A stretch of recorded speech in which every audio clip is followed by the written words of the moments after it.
Alright everybody, this is, while we're introducing projects and getting the channel started, I'll go first. This is my personal project here at the shop. I've had this particular car since I was 14 years old.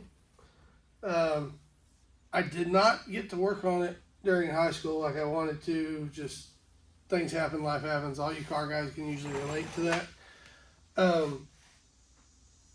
But we came home from one weekend with some college friends that came home. It was sitting outside up there. We wanted something to do. It was cold outside. We were in the mood to work on something.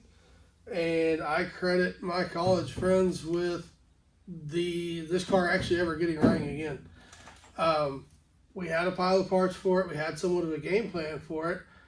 But it just never really got kick-started. And like I said, we come home one weekend, and next thing I know, they're asking, hey, we got air tanks, this, that, and the other, and they're airing tires up and rolling the car in the shop. And we're yanking interior out, we're putting it up on jack stands, yanking stuff off of it, peeling the vinyl top off.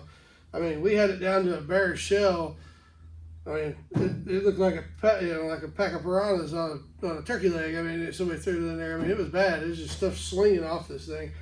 And in the afternoon, we had it gutted. I mean, it was down to nothing. No wheels, up on jack stands, no interior. The hood was off of it. I mean, the grill was out of it. A lot of the trim was off. I mean, it was down. Yeah, we stripped it fast. And so at that point, Dad was kind of forced to have to help with it. And so it just kind of snowballed and went from there. The engine that's in it is one that's been in it literally for about 20 years since we put it together the first time. It's only been out twice. It's had a set of bearings put in it once. The last time it was out, I probably should have. That's part of the reason that you're going to see one of 3 engine options go in this car. I really want to kind of coyote swap it. I know that's kind of, expensive and kind of, it's worth it though. I've had a coyote car. I had a 13 GT and I loved it. And they are square peg and a round hole in these cars. They are. But I'll show you what's in it now. Give you a quick run around. She's got bumps and bruises and she wears them with honor, or he wears them with honor. Consider this the old man of the group because he's been around so long. We just call him Yellow Car. But he's been a good one. But he deserves some loving and deserves to be gone through and getting ready to peel the vinyl top back off. The roof had some serious rust in it. We patched and fixed things as good as we could because when we built this car, a lot of the parts that are available now in the last few years, obviously, as you guys know, or if any of the guys watching this that are in the Torinos and Fairlanes and stuff like that, they're not near as popular as Mustangs, Cougars, Chevelles, Novas, things like that. Or they weren't. They are now. They're getting there, but they weren't.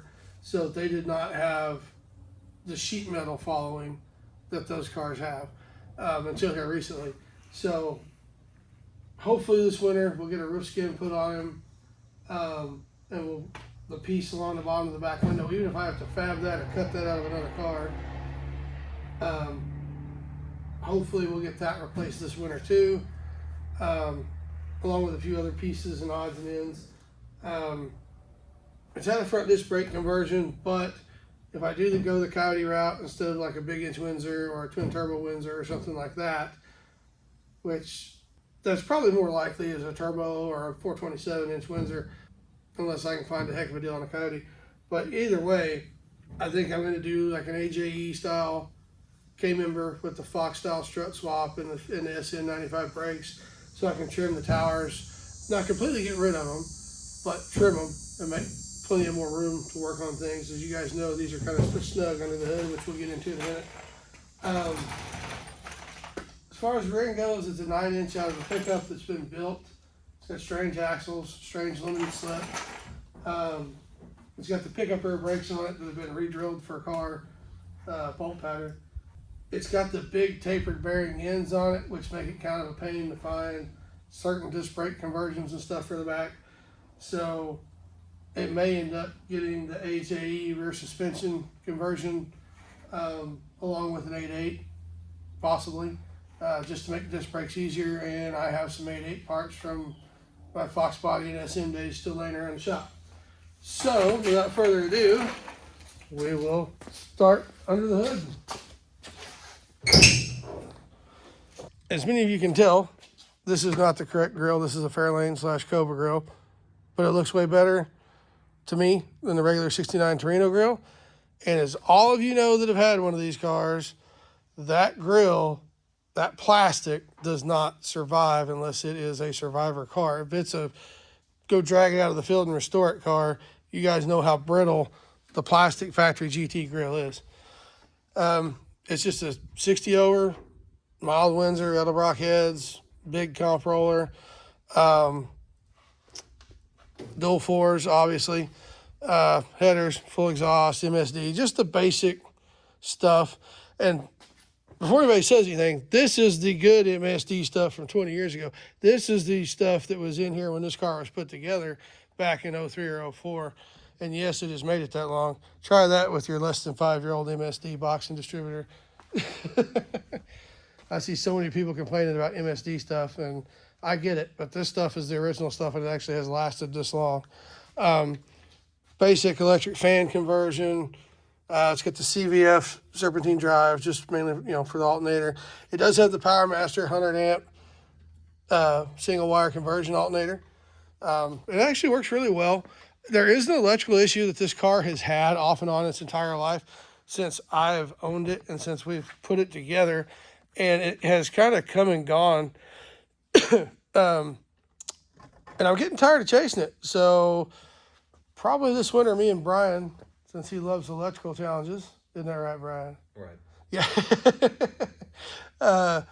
We're probably going to get after that, because honestly, if I do anything EFI wise, if I do anything Coyote wise, anything that's going to require a lot of electronics, we're going to have to fix it either way, because you don't want to cook a Holley Terminator. You don't want to cook anything like that. Ford Racing control pack, control module, whatever. You don't want to have to worry about cooking something like that because they're not cheap. So it's just got a twitch in it. It just acts weird every now and then. And it's between the battery. It's something between a harness and the car. Off the alternator and at the battery, it never fluctuates. It's between the battery and inside the car somewhere where it's got an issue with a voltage drop. But that's another story. Like I said, we'll get into that later when we actually go to work on it. Interior on this car is pretty basic. It's the factory rear seat. We used to drag race it every weekend. Used to run back when low 12s was actually fairly fast. In 2000, low 12s on a 60 over 351 just was actually fairly quick on 9.5 to 1 compression and pump gas. Nowadays, you know how that is. Nowadays, factory cars are running the 10s, so or faster, depending on what you got. The seats on this car, believe it or not, are actually really comfortable, and they kind of somewhat feel and look like they grew there, but they're out of a 07 Miata of all things. Yes, I said Miata. Believe it or not, the factory dash pad has survived fairly well over the years. It's got a good headliner in it. Yeah, the dome light works, but this dome light switch, as anybody knows, if you use the plastic repops, they don't live long. And yeah, you heard the good old Fairlane window rattle. But as you can see, I don't know if you can see really well. You can get back here at an angle, you might can see, but underneath the vinyl top, as you guys know, yeah, you can see under there where it's trying to bubble up. So I'm scared to death of peeling this top off, but it's going to have to come off. Just plain and simple, going to have to. And never mind the dirty, it's dirty. The paint's getting ready to be, yeah. So I'm not too worried about it. Don't give me too much grief either, because it's all going to come apart here in the next couple of months anyway. This vinyl top was in really good shape until we had an accident at the shop, at our other shop. This car was parked underneath, believe it or not, the Twinkie to this car that was a 6-speed car. This is an auto car. This is one that's sold as soon as I can get the tire pressure sensors figured out on it, because it's just being stupid. The Twinkie to this silver car was a 6-speed car.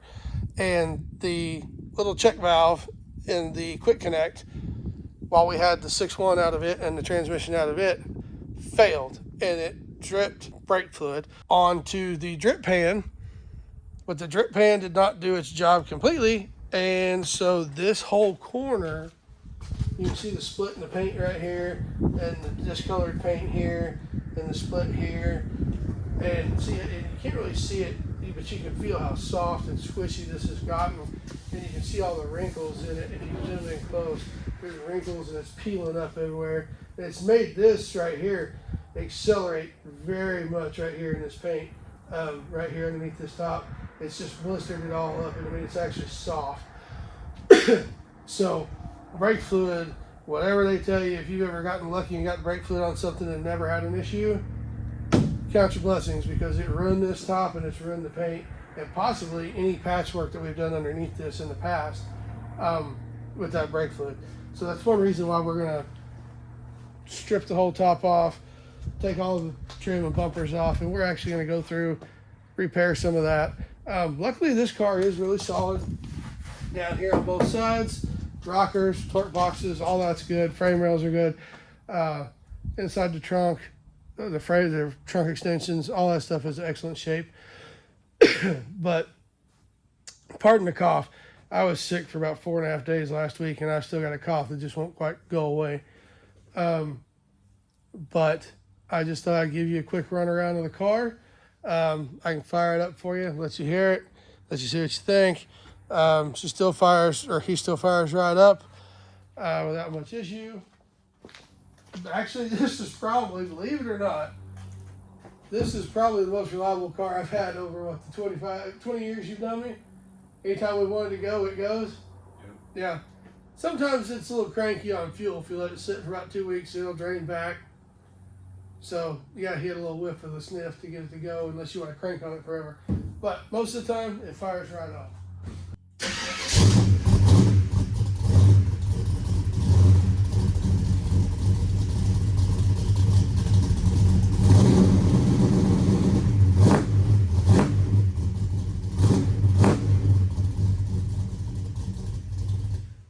Everything we got, but when I get in it and go, 90% of the time, 95% of the time, this thing's gonna go when nothing else will. And it's probably the most stone simple thing here, with probably the most camshaft out of anything here. and it just goes. But yeah, like I said, there's the introduction to the yellow car. It does have 17x8 torque thrust M's on the front. It's got 18x9s on the back. I do have a set of 18x10.5s for the back, but to put the correct looking rubber on that wide of a wheel under here, it gets really close to the leaf spring, and I would need to roll the lip of the fender, so I don't run them because I don't like the way the tires at Wheel Clear fit. They almost look stretched, and I hate that look. And I have a set of old school drag lights, legit drag lights for the back, not the knockoffs, that I use to run my drag radials and stuff on. And I've got a set of the actual knockoff drag lights for the front. But I'm thinking of changing it up. I don't know what yet. Leave a comment in the sections below if you guys have a favorite wheel on these cars that you like, whether it's the Magnum 500, the Torque Thrust, like one of the old styled steel wheels, whatever. Just leave it in the comments below. Like and subscribe. Hopefully we've got a lot coming. We're trying to get everything lined out. We're still putting things together, getting internet in the shop, still getting toolboxes moved while trying to get our initial GTO project going. He's still buying parts and pieces, so we're having to wait on it sometimes. But sorry if it's not a real big uneventful intro, but there you go.